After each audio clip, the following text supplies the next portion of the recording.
ఇప్పుడు కూడా రమ్మంటున్నా సార్, పాపను తీసుకొని రా, ఆ పాప నా సొంత బిడ్డలాగా చూసుకుంటా, ముగ్గురం కలిసి హ్యాపీగా ఉందాం అంటున్నా సార్. వర్షకి ఇప్పుడు వాళ్ళ హస్బెండ్ మీదనే ఇంట్రెస్ట్ ఉంది, మీ మీద ఎటువంటి ఇంట్రెస్ట్ లేదు. పెళ్ళంటే తన పిల్లల ఆట వస్తువు అనుకుంటున్నారు ఏంది? ఈయన ఫోటోలు వీడియోలు వైరల్ చేస్తా అని మిమ్మల్ని బెదిరిస్తున్నాడు. నిజంగా ప్రేమించిన అమ్మాయిగా అవన్నీ చేస్తారాను? మీరిద్దరు అడల్ట్స్ అయితే బయటకు వెళ్ళి పెళ్లి చేసుకోవాలంటే మిమ్మల్ని ఆపెట్టోడేవాడు? లేచిపోతే అయిపోతుండే కదా. తను ఫోర్స్గా మీ దగ్గర వచ్చినా కూడా ఉండలేదు, మిమ్మల్ని కూడా వదిలేస్తుంది, అది గ్యారంటీ చెప్తున్నా నేను. నన్ను బ్లాక్ మెయిల్ చేసినప్పుడల్లా నా భయం వేస్తుంది. నా హస్బెండ్ ఎక్కడ తెలుస్తుందా, నన్ను ఎక్కడ వదిలేస్తాడా, నా పాపని నన్ను అని. సరే ఇప్పుడు నువ్వు లేకుండా నేను అసలు ఉండలేను, అసలు నేను బ్రతకలేను అసలు. వేరే అమ్మాయి ఉంటే నేను ఊహించుకోలేదు, నా పెళ్ళైనా కానీ ఆ అమ్మాయితో నేను సంసారం చేయలేను. తప్పే చేశాను సార్. తప్పు కూడా కరెక్ట్ చేయలేదు అంటే మీరు దేనికి న్యాయం చేయట్లేదు. ఇటు లవర్ కి న్యాయం చేయట్లేదు, అటు హస్బెండ్ కి న్యాయం చేయట్లేదు. నువ్వు వస్తావరా, ఎప్పుడు నువ్వు వస్తుంటే రావట్లేదు. ఆ వీడియోస్ ఆ ఫొటోస్ మొత్తం మీ ఆయనకి సెండ్ చేస్తారు, మీ అన్నకి సెండ్ చేస్తారు, అందరికి సెండ్ చేస్తారు. సార్ నాకు భయం వేస్తుంది సార్, నాకు చాలా భయం వేస్తుంది సార్. ఏ టైంలో వేస్తుంది సార్ మా హస్బెండ్.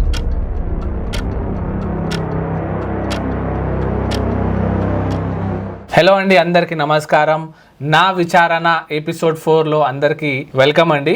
లాస్ట్ ఎపిసోడ్స్ లైక్ 1, 2, 3 చాలా మంచి రెస్పాన్స్ వచ్చింది. చాలా మంది నన్ను ఎంకరేజ్ చేశారు, సార్ ఇంకా ఇలాంటి పనులు చేయండి, ఇంకా మమ్మల్ని సోషల్గా అవేర్ చేయండి అని కామెంట్స్ మెసేజ్ ద్వారా చాలా మంది నాకు చెప్పారు.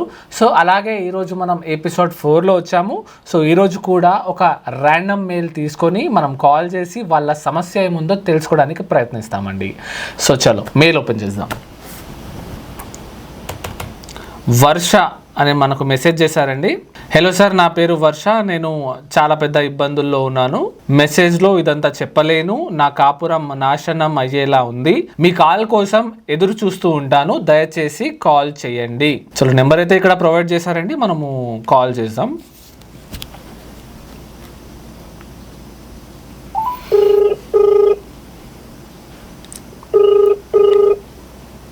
హలో హలో, నేను అడ్వకేట్ అలీ మాట్లాడుతున్నానండి. అడ్వకేట్ నాకు మెయిల్ చేశారు కదా మీరు? అవును సార్, చేశాను సార్. చెప్పండి అమ్మా, ఏమైంది? సార్ నేను ప్రెసెంట్ అయితే చాలా ప్రాబ్లమ్ లో ఉన్నాను సార్. నాకు ఏం చేయాలో అర్థం కావట్లేదు సార్. నాకు ఒక పాప కూడా ఉంది సార్. ఏమైందండి? ఓపెన్ గా చెప్పండి, క్లియర్ గా చెప్పండి. వీలైతే మనం 100% మీ ప్రాబ్లం కి సొల్యూషన్ ఇద్దాం, సజెషన్ ఇద్దాం. నా వల్ల ఏమైతుందో అది చేస్తానమ్మా. సరే సార్. చెప్పండి అమ్మా. సార్ నేను చదువుకునే డేస్ లో నా స్టడీ అయిపోయి కంప్లీట్ అయిన తర్వాత నేను జాబ్ పర్పస్ మీద హైదరాబాద్ వెళ్ళాను సార్.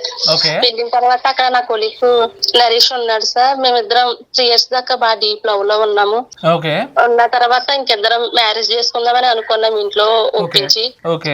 వాళ్ళ ఇంట్లో ఒప్పుకుంటారు గానీ మా ఇంట్లో ఒప్పుకోలేదు సార్. అవునా, ఎందుకు ఒప్పుకోలేదండి? మాది హై క్యాస్ట్ వల్ల ఒప్పుకోలేదండి ఆ టైంలో. క్యాస్ట్ ఏముందండి, హై క్యాస్ట్ లో క్యాస్ట్? కానీ మా ఇంట్లో ఉంటది అది. ఓకే, మా క్యాస్ట్ వాళ్ళకి ఇచ్చి మ్యారేజ్ చేస్తామన్నారు. ఓకే, ఇంకా నన్ను జాబ్ కూడా పంపించకుండా హౌస్ అరెస్ట్ చేసి ఇంట్లోనే ఉంచేశారు. ఓకే, ఇంకా 3 months లోనే నాకు మ్యారేజ్, ఎంగేజ్మెంట్, మ్యారేజ్ అన్ని చేసేసారు. ఇంకా అవునా? ఓకే, నేను ఆ టైంలో కూడా నరేష్ తో మాట్లాడాను సార్. ఏ టైంలో? నాకు ఎంగేజ్మెంట్ అయినప్పుడు నరేష్ తో మాట్లాడాను, నాకు మ్యారేజ్ అయినప్పుడు కూడా నరేష్ తో మాట్లాడాను నేను. నరేష్ ఏం చెప్పాడు మరి?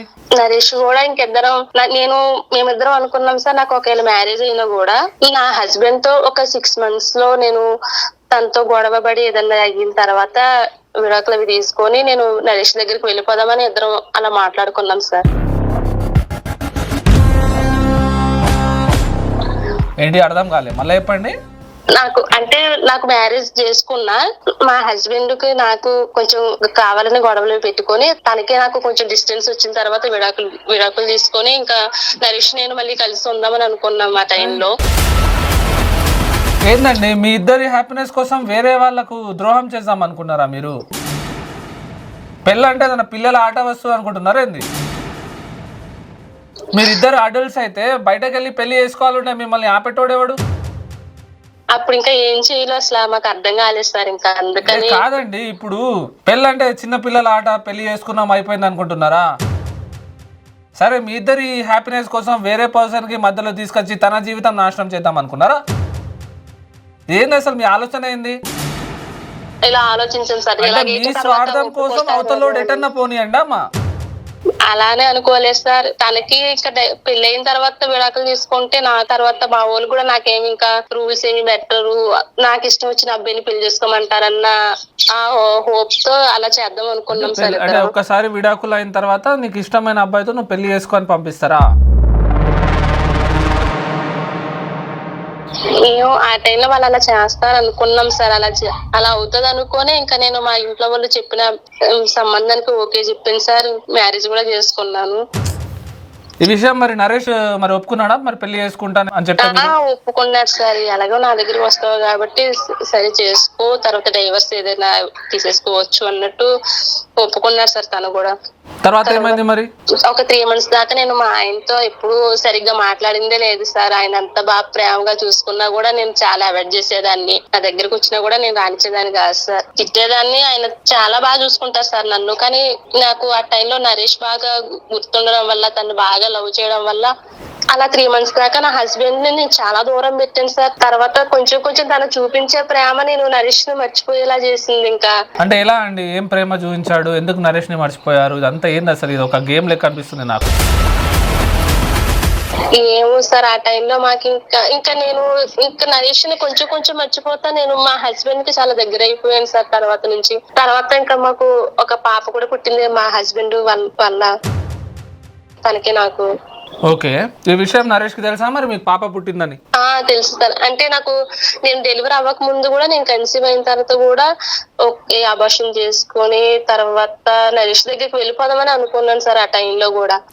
కానీ ఎందుకు ఒక టైంలో వద్దు, నా పాపని నేను ఎందుకు చంపుకోవడం ఇంకా ఆలోచిస్తా ఉంటే నాకు నా హస్బెండ్ ఇంకా నాకు తనని అర్థం చేసుకుంటా ఉంటే నాకు ఇంకా బాగా అర్థమైంది సార్, నరేష్ కన్నా నా హస్బెండ్ ఇంకా చాలా మంచోడు కదా అని. నన్ను ఎంతగా ప్రేమిస్తాడా నా హస్బెండ్, తనని మోసం చేయడం తప్పు, తన వల్ల పుట్టి పాపను కూడా ఇప్పుడు నేను చంపుకోవడం తప్పు అని చెప్పేసి ఇంక నేను నరేష్ కోసం ఆలోచించడం మానేసింది సార్. కానీ నరేష్ నన్ను ఇప్పుడు బ్లాక్ మెయిల్ చేస్తున్నాడు సార్. నరేష్ బ్లాక్ మెయిల్ చేస్తున్నాడా? అవును. ఏమని? అంటే ఇప్పుడు వేరే మ్యారేజ్ చేసుకోను అని చెప్పేసి, నువ్వే కావాలి, నీకు పాప ఉన్నా పర్లేదు అని. ఆబ్వియస్లీ అమ్మా, ఇప్పుడు మీరు తనకి నమ్మకం ఇచ్చారు, మరి నమ్మకం మీద లేరు కదా మీరు. ఫస్ట్ మీరు చేసేదే తప్పు కూడా కరెక్ట్ చేయలేదు అంటే మీరు దేనికి న్యాయం చేయట్లేదు. ఇటు లవర్ కి న్యాయం చేయట్లేదు, అటు హస్బెండ్ కి న్యాయం చేయట్లేదు. ఇప్పుడు నా హస్బెండ్ తో నేను చాలా హ్యాపీగా ఉన్నాను సార్. నరేష్ సంగతి ఏంది మరి? ఇప్పుడు నరేష్ మరి అది తెలియక నేను మీకు మెయిల్ చేశాను సార్. మీరేమైనా నాకు కొంచెం నా ప్రాబ్లం కి సాల్వ్ ఏదైనా చెప్తారని మెయిల్ చేశాను సార్. వేరే మ్యారేజ్ కూడా చేసుకోని అంటున్నాడు. పోలీసులకు సంప్రదించాలంటే కదా. ఆ టైంలో మాకు అంత ఏం తెలియలేదు సార్, అలా జరిగిపోయింది. అట్లా కాదండి, పోలీసులకు సంప్రదిస్తే అయిపోతుండే కదా అంటున్నా. ఇప్పుడు మీరు ఇంట్లో ఇలా తెలిస్తే నన్ను ఇంకా చంపేస్తారు సార్. అందుకని ఇంకా నేను ఎవరికి ఇంకేం చెప్పలేకపోయాను సార్. ఇప్పుడు మీరిద్దరు ఇష్టపూర్వకంగానే ఆ టైంలో విడిపోయారా? ఇష్టపూర్వకంగానే ఇట్లా ఎంత ప్లాన్ చేసి ఇష్టపూర్వకంగానే సపరేట్ గా ఉన్నారా? అవును. నాకు నా హస్బెండ్ ముఖ్యం, నా పాప నాకు ముఖ్యం. వీళ్ళని వదిలి నేను ఇంకా వెళ్ళాలనుకోవట్లేదు సార్ ఎవరి దగ్గరికి కూడా. అంతే కదా, పెళ్ళైనాక ఎందుకు విడిపోతారు? విడిపోకూడదు కదా.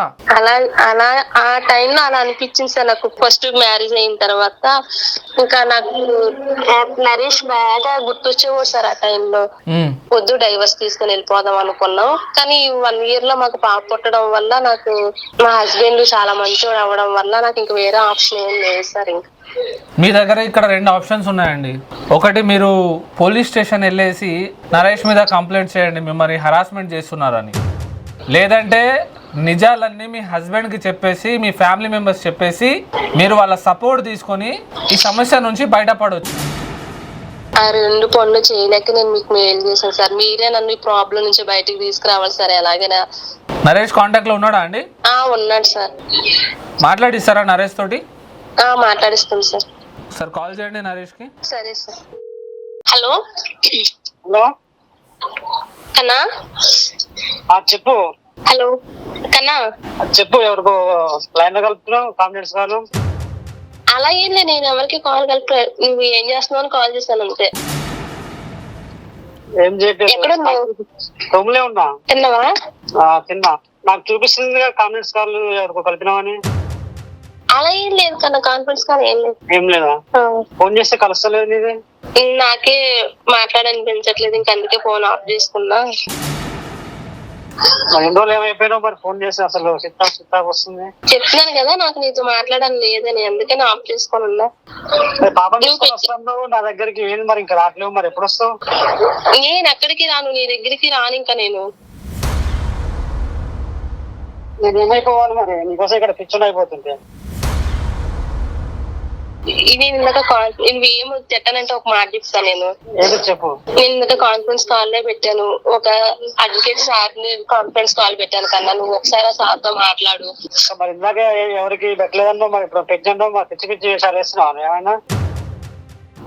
పెట్టానంటే నువ్వు మాట్లాడవు కదా, అందుకని కాల్ కట్ చేస్తావు. నేను ముందు నీకు అబద్ధం చెప్తాను. మరి చెప్పాలి, మరి చెప్పకపోతే ఇప్పుడు చెప్తే మరి ఇప్పుడు తిరుగుతాగా. హలో హలో, నేను అడ్వకేట్ అలీ మాట్లాడుతున్నానండి. చెప్పండి సార్. ఏమైంది? అమ్మాయి చాలా బాధపడుతుంది, ఏం చేస్తున్నావు అమ్మాయికి? సార్ ఇంతకుముందుకు మేము ఇద్దరం లవ్ చేస్తున్నాం సార్. ఆల్రెడీ మేము ఇంతకుముందుకు అనుకున్నాము. ఏమని? అదే మ్యారేజ్ అయిన తర్వాత 6 months తర్వాత మీ హస్బెండ్ విడాకులు ఇచ్చి నా దగ్గరికి వచ్చేసి ఇద్దరం కలిసి ఉందామా అని మీ ఇద్దరం అగ్రిమెంట్ అనుకున్నాం సార్. ఫస్ట్ మీరు ఇద్దరు మేజర్సే కదా, బయటకు వెళ్ళి పెళ్లి చేసుకుంటే అయిపోయేది కదా. రిజిస్టర్ ఆఫీసులు ఎన్నో ఉన్నాయి, లేచిపోతే అయిపోతుండే కదా. పెళ్లి చేసుకున్నాక బాధపడుడేంది? అవును సార్, అప్పుడు ఏం అర్థం కాలేదు. అప్పుడు తనే ఇట్లా ప్లాన్ చెప్పింది, సర్లే అన్న. ఇప్పుడేమో రాను అది అని అంటుంది. ఇప్పుడు ఏం చేయాలి సార్? నేను అమ్మాయి కోసం నేను చాలా వెయిట్ చేసి ఉన్నాం. ఆల్రెడీ మా వాళ్ళు నన్ను టార్చర్ పెడుతుంది, మ్యారేజ్ చేసుకో ఇంకెప్పుడు అని. ఈ అమ్మాయి ఏమో నన్ను వెయిట్ చేయి అన్నది. ఇప్పుడు తీరనేమో రానంటుంది. నేనేం చేయాలి సార్? మరి ఏం చేయగలుగుతావు అది చెప్పు. నువ్వు ఏం చేయగలుగుతావు చెప్పు నరేష్. రిజిస్టర్ మ్యారేజ్ చేసుకుంటే అయిపోతుండే, లేచిపోతే అయిపోతుండే, గుళ్ళో పెళ్లి చేసుకుంటే అయిపోతుండే. వాళ్ళ ఇంట్లో వాళ్ళ ఫ్యామిలీ వాళ్ళు ఒప్పుకోరు అని అన్నది. అంటే లేచిపోదాం అంటే ఎక్కడ ఉన్నా మనల్ని ఏదైనా చేస్తారు అది అని భయపడి. చాలా స్ట్రిక్ట్ గా ఉంటారు సార్. మా క్యాస్ట్ గా తప్ప వేరే క్యాస్ట్ వాళ్ళకి ఇచ్చి మ్యారేజెస్ చేస్తారు అసలు. మాది హై క్యాస్ట్ సార్. మా క్యాస్ట్ తప్ప నాకు వేరే క్యాస్ట్ వాళ్ళు ఇచ్చి పెళ్లి చేస్తారు. నేను ఒకేలా నరేషన్ గానీ చేసుకున్నా, మేము ఎక్కడున్నా వచ్చి మమ్మల్ని చంపేస్తారు సార్. ఆ టైంలో ప్రేమించేటప్పుడు తెలియదా మీది హై కాస్ట్ లో కాస్ట్ అని? ఇంట్లో చెప్పాను సార్, అసలు ఒప్పుకోలేదు సార్. కొట్టారు కూడా సార్ నన్ను ఆ టైంలో. ఇంకా ఇప్పుడు నరేష్ నువ్వు ఏం చేయాలనుకుంటున్నావు చెప్పు. ఆమె పెళ్లి అయిపోయింది, ఆమెకు పాప పుట్టింది, ఫ్యామిలీలో హ్యాపీగా ఉంది, నువ్వు వచ్చేసి డిస్టర్బెన్సెస్ చేస్తున్నావట. చాలా బ్లాక్ మెయిల్ చేస్తున్నారు సార్. ఒకప్పుడు మేము ఉన్న వీడియోస్ అన్ని బయట పెడతా అంటున్నారు సార్. మా ఫ్రెండ్స్ కి సెండ్ చేస్తా అంటున్నారు సార్. నాకు భయంగా ఉంది సార్ అవి. ఏం నరేష్ సార్, నువ్వు ఎక్కడి నుంచి మాట్లాడుతున్నావు నరేష్? నల్గొండ. మీరెక్కడ? రాజమండ్రి. అవును. చాలా ఆపోజిట్. మరి ఫోటోలు గీటోలు ఇదంతా ఏంది? మేము కలిసి ఉన్నప్పుడు దిగిన ఫొటోస్ అవన్నీ. నువ్వు చెప్పినావా ఫోటోలు గీటోలు వైరల్ చేస్తా అని? అవును సార్, చెప్పింది సార్. పెళ్లి ముందు తను నాకు మాట ఇచ్చింది సార్, మా హస్బెండ్ కి విడాకులు తీసుకొని వస్తా, నా కోసం ఏం చెప్పి. అది మేము ఇద్దరం అనుకున్నాం సార్. ఫస్ట్ ఇద్దరం అనుకున్నాం సార్. ఇప్పుడేమో నేను రాలేను, నాకు పెళ్లి అయింది, బిడ్డ పుట్టింది, మా హస్బెండ్ నన్ను ప్రేమ చూసుకుంటూ అని నిజులు చెప్తుంది సార్. ఇప్పుడు నా సిచ్యువేషన్ ఏంటి సార్? మరి నేను అమ్మాయిలు కరువు అయినారా?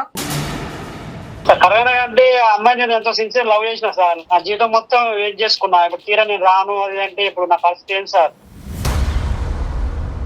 ఇప్పుడు కూడా రమ్మంటున్నా సార్. పాపం తీసుకొని రా, ఆ పాప నా సొంత బిడ్డలాగా చూసుకుంటా, ముగ్గురం కలిసి హ్యాపీగా ఉందాం అంటున్నా సార్. సరే మీరు ఇద్దరు కలిసి ఉంటారు, మరి వాళ్ళ హస్బెండ్ ఎట్లా? వాళ్ళ హస్బెండ్ కి లోకం ఏమంటది, జనాలు ఏమంటారు, సొసైటీ ఏమంటది, పెళ్ళాం లేచిపోయిందని అంటది. అది ఓకేనా నీకు? మరి నీలాంటి ఒక అబ్బాయే కదా ఆయన కూడా. అవును సార్, కరెక్టే సార్. కాకపోతే నాకు మాట ఇచ్చి వెళ్ళిపోయింది కదా సార్. నేను అమ్మాయి ఎంతో సిన్సియర్ లవ్ చేసిన సార్. ఇప్పుడు తీరా ఇలా అందిస్తే నా జీవితం కూడా ఏం కావాలి సార్? మరి సిచ్యువేషన్స్ అన్ని ఒకేలా ఉండవు కదా నరేష్. అవును సార్, మరి ఏం చేస్తాం సార్? అమ్మాయి నాకు మాట ఇచ్చిపోయింది సార్. మొత్తం నా జీవితం మొత్తం సంకనాకిపోయింది. వర్ష వచ్చేస్తావా మరి అబ్బాయి దగ్గరికి? అబ్బాయి జీవితం మొత్తం సంకనాకపోయిందట చెప్తుండు. రాను సార్, నేను నా హస్బెండ్ దగ్గరే ఉంటాను. నేను నరేష్ దగ్గరికి వెళ్ళను అసలు. మరి ఇప్పుడు అబ్బాయి పరిస్థితి ఏం చేయమంటావు అబ్బాయికి? నువ్వు చెప్పు, నువ్వే చెప్పు వర్ష. అబ్బాయి ఏం చేయాలి? తెలియదు సార్, మీరే నాకు ఈ ప్రాబ్లం నుంచి నన్ను బయటపడింది సార్. నన్ను బ్లాక్ మెయిల్ చేసినప్పుడల్లా నా భయం వేస్తుంది. నా హస్బెండ్ ఎక్కడ తెలుస్తుందా, నన్ను ఎక్కడ వదిలేస్తాడా, నా పాపని నన్ను అని. అప్పుడు అలా చెప్పి ఇప్పుడు ఇలా మాట్లాడుతున్నావు. అనుకున్నాం, మన ఇద్దరం అనుకున్నది కరెక్టే. కానీ నా హస్బెండ్ తను చూపించే ప్రేమ నాకు చాలా ఇంకా నా వల్ల కాలేదు నరేష్ నీ దగ్గర రావడానికి. నాకు తన దగ్గర ఉండిపోవాలనిపిస్తుంది. సరే ఇప్పుడు నువ్వు లేకుండా నేను అసలు నేను ఉండలేను, అసలు నేను బ్రతకలేను అసలు. వేరే అమ్మాయి ఉంటే నేను ఊహించుకోలేదు. నా పెళ్ళైనా కానీ నా అమ్మాయితో నేను సంసారం చేయలేను. బతికిన సచ్చినా నీతోటే సార్ ఏదన్నా అంటే అలా అంటున్నారు సార్, నాకు అసలు ఏం అర్థం కావట్లేదు సార్. మీరు ఇద్దరు మాట్లాడి ఒక డిసిజన్ మీద రండి, అప్పుడు నేను మాట్లాడతా. లేదు సార్, ఏదన్నా అంటే నువ్వు వస్తానన్నావు కదా, నాకు వేరే అమ్మాయి వద్దు, నువ్వే కావాలంటున్నాడు సార్. నాకు తను వద్దు సార్ నరేష్. నువ్వు వస్తావరా? ఎప్పుడు నువ్వు వస్తాంటే లేవట్లేదు. ఆ వీడియోస్ ఆ ఫొటోస్ మొత్తం మీ ఆయనకి సెండ్ చేస్తా, మీ అన్నకి సెండ్ చేస్తా, అందరికి సెండ్ చేస్తా. అంటున్నాడు సార్, నాకు భయం వేస్తుంది సార్. నాకు చాలా భయం వేస్తుంది సార్. ఏ టైంలో ఏం జరుగుతుందని భయం వేస్తుంది సార్. మా హస్బెండ్ కి ఎప్పుడు తెలుస్తుందా అని, నన్ను ఎప్పుడు తిడతారేమో అని భయం వేస్తుంది సార్ అసలు. సరే మీరు ఇద్దరు ఏదో ప్లాన్ చేసుకున్నారు, అది తప్పు. అప్పుడు నువ్వు ప్లేట్ మారిస్తే మరి అబ్బాయి పరిస్థితి ఏంది? వాస్తవం అని చెప్పేది. కానీ నరేష్, నువ్వు ఫోటోలు వీడియోలు వైరల్ చేసేది అలాంటి పనులు చేయొద్దు. మనకు కూడా అక్కలు చెల్లెళ్ళు అందరు ఉన్నారు. అలాంటి ఒక ఆడదాని జీవితం నాశనం చేయొద్దు. ఈయన ఫోటోలు వీడియోలు వైరల్ చేస్తా అని మిమ్మల్ని బెదిరిస్తున్నాడు. అది చట్టరీత్యా నేరము. ఇతని మీద కంప్లైంట్ చేయించండి. నిజంగా ప్రేమించిన అమ్మాయికి అవన్నీ చేస్తారా నువ్వు? సార్ నాకు అంత టార్చర్ అయితే సార్, నేను ఎంతో సిన్సియర్ గా లవ్ చేసి ఎంతో ఊహించుకొని ఎట్లా అనిపిస్తుంది సార్. మరి ఆ సిచ్యువేషన్ లో నాకు వేరే దారి లేక అమ్మాయి కోసం ఏదో ఒకటి చేసి దక్కించుకోవాలని అలా అన్నా సార్. వర్ష, మీరు తనకు ఎందుకు కాంటాక్ట్ లో ఉన్నారు ఇంకా? లేదు సార్, నేను తను నా నెంబర్ తీసుకున్నాడు సార్, తనే ఫోన్ చేస్తున్నాడు సార్. తను ఫోన్ చేస్తున్నాడు భయంతోనే నేను ఫోన్ మొబైల్ ఆఫ్ చేసుకుని ఉంటున్నాను సార్. ఆన్ చేసినప్పుడల్లా తను పెట్టే మెసేజ్లు ఇవన్నీ చూసి నాకు భయం వేసి ఇంకా మీరు సార్ మీకు నేను. నరేష్, కొంచెం ఎథికల్ గా ఆలోచించు. ఏంటంటే అమ్మాయి వస్తా అన్నది సరే, ఇప్పుడు అమ్మాయి మనసు మారిపోయింది. అవును సార్, ఆమె రాలేదు, ఆమె పరిస్థితి ఇప్పుడు చేంజ్ అయిపోయింది. అయినా తను ఇప్పటిదాకా మీతో కాంటాక్ట్ లో ఉన్నదే గ్రేట్. వేరే వేరే అమ్మాయిలు అయితే ఫోన్ నెంబర్ మార్చేసి వెళ్ళిపోతారండి ఏమన్నా చేసుకోమని చెప్పేసి. కానీ ఇంకా తను మిమ్మల్ని అండర్స్టాండ్ చేయండి అని నాకు కాల్ చేసింది కదా, అది గ్రేట్, మెచ్చుకోవాలి. నిన్ను ప్రేమిస్తుంది కాబట్టే తను నాకు కాల్ చేసి కొంచెం చెప్పండి సార్, నేను పోలీస్ స్టేషన్ లో చెప్పలేను అని చెప్తుంది. ఎంతసేపు చెప్పండి, ఆన్లైన్ లో కంప్లైంట్ ఇచ్చేస్తే వెళ్ళిపోతుంది. నరేష్, ఇప్పుడు ఒక పెళ్ళైన అమ్మాయిని నువ్వు తీసుకొస్తే సరే, ఆమె ఎంత అయినా మీ లవర్ గాని, పెళ్ళైన అమ్మాయిని మీ ఇంటికి తీసుకొస్తే మీ అమ్మ నాన్న పరువు ఏమైపోతుంది, మీ ఫ్యామిలీలో పరువు ఏమైపోతుంది. పెళ్ళైన అమ్మాయిని, పిల్ల ఉన్న అమ్మాయిని పట్టుకొచ్చిండు ఇప్పుడు నరేష్ అని సమాజం మిమ్మల్ని ఎంత హేళనగా చూస్తుంది. సరే, సమాజం గురించి పక్కన పెట్టేద్దాం, వాళ్ళతో వచ్చేది లేదు పోయేది లేదు. కానీ మీ అమ్మ నాన్న గురించి ఆలోచించండి. నా కొడుకుకి పెళ్లి చేద్దామని వాళ్ళు ఎంత ఆలోచనలు ఉన్నారేమో. మీరు ఇలాంటి పనులు చేస్తే వాళ్ళు చిన్నప్పటి నుంచి మిమ్మల్ని పెంచి ఒక లైఫ్ ఇచ్చారు, మీకు ఒక జాబ్ చేసి అంత స్టెమినా ఇచ్చారు, ఒక ఎనర్జీ ఇచ్చారు మిమ్మల్ని. నా కొడుకు పెళ్లి చేయాలి, అది చేయాలి, గ్రాండ్ గా చేయాలని నడి మధ్యలో ఇట్లా అమ్మాయిని పట్టుకొస్తే వాళ్ళకి ఎట్లా అనిపిస్తుంది? సరే, అది కూడా వదిలేయండి. మీరు ఈ వర్ష విషయానికి రండి. ఇప్పుడు వర్ష వాళ్ళ హస్బెండ్ ఏమైపోవాలి, వర్ష పాప ఏమైపోవాలి, వర్ష ఏమైపోవాలి. వర్షకి ఇప్పుడు వాళ్ళ హస్బెండ్ మీదనే ఇంట్రెస్ట్ ఉంది, మీ మీద ఎటువంటి ఇంట్రెస్ట్ లేదు. తను ఫోర్స్ గా మీ దగ్గర వచ్చినా కూడా ఉండలేదు, మిమ్మల్ని కూడా వదిలేస్తుంది, అది గ్యారంటీ చెప్తున్నా నేను. అమ్మాయిలు కరువు లేరు, అమ్మాయిలు చాలా ఉన్నారు. మీరు ఒక ఆమెను పట్టుకొని నువ్వు రా అని ఫోర్స్ చేస్తే బాగోదు. అమ్మాయి ఆల్రెడీ సెటిల్ అయిపోయింది. అమ్మాయి లైఫ్ అనేది వాళ్ళ హస్బెండ్ కే డెడికేటెడ్. అది ఆమె రాను అంటుంది, మీరు అర్థం చేసుకోవాలి. ఓకే సార్, అర్థం చేసుకున్నాను. ఇప్పుడు మరి నేనేం చేయాలి, ఏంటి ఆ పరిస్థితి ఏంటి చెప్పండి. పరిస్థితి ఏం లేదు, లైఫ్ లో మూవ్ ఆన్ అనేది ఒకటి ఉంటది. మూవ్ ఆన్ అయిపో. ఆమెను కూడా ఎక్కువ ఏం చెప్పలేం, ఆల్రెడీ పెళ్ళైంది, పాప ఉంది. ఆమె పెళ్ళి కాకపోయినా ఏదైనా చేసేటోళ్ళం, పెళ్ళి అయిపోయింది, ఏం చేయలేం. మీరు లైఫ్ లో మూవ్ ఆన్ అవ్వండి. మీకు మీరే ఏదైనా బిజీనెస్ లో పెట్టేయండి, ఏదైనా పనులు చేసుకుంటూ ఉండండి. మానేయండి తనకు ఫోన్ చేయడం. ఎందుకు ఫోన్ చేస్తున్నా, చేయకండి. చేస్తుంటే ఇంకా గుర్తుకొస్తుంది, వదిలేయండి. ఆ ఫోటోలు వీటోలు డిలీట్ చేసి అట్టిగా కటకాడాల ఇంకా వెళ్లే పరిస్థితి వస్తుంది ఆ ఫోటోల వల్ల. నరేష్ గారు, ఆ పనులు మీరు చేయకండి. కేసులైనా అనుకోండి, నేను చూస్తున్నా 67 IT యాక్ట్ పడుతుంది. అమ్మాయిని మర్చిపోండి, అమ్మాయి జోలికి వెళ్ళకండి, దాంట్లోనే మీకు బెనిఫిట్ ఉందండి. ఓకే సార్, అమ్మాయి జోలికి ఏమి వెళ్ళండి సార్, అమ్మాయిని ఎప్పుడు డిస్టర్బ్ చేయండి సార్. అవును, సచిన బతికినా వేరే అమ్మాయిని ఊహించుకోలేను. ఈ అమ్మాయితో నేను ఊహించుకొని బతికేస్తాను. నాకు ఈ అమ్మాయి తప్ప ఏ అమ్మాయి వద్దు సార్. ఇక ఇలాగే జీవితాంతం ఇలాగే ఒంటరిగా ఉంటా, ఈ అమ్మాయిని ఊహించుకుంటూ. నువ్వు పెళ్లి చేసుకోరా, నువ్వు నా కోసం అలా ఉండడం నాకు అసలు ఇష్టం లేదు. నేను చేసుకొని బుజ్జి, నేను తప్ప ఎవరిని చేసుకోను. నీకు ఆల్రెడీ నా గురించి నీకు తెలుసుగా. తెలుసు నీ విషయంలో నేను చేసిన తప్పే ఇప్పటికి, కానీ నువ్వు అలా ఉండడానికి అసలు ఇష్టం లేదు నా విషయం.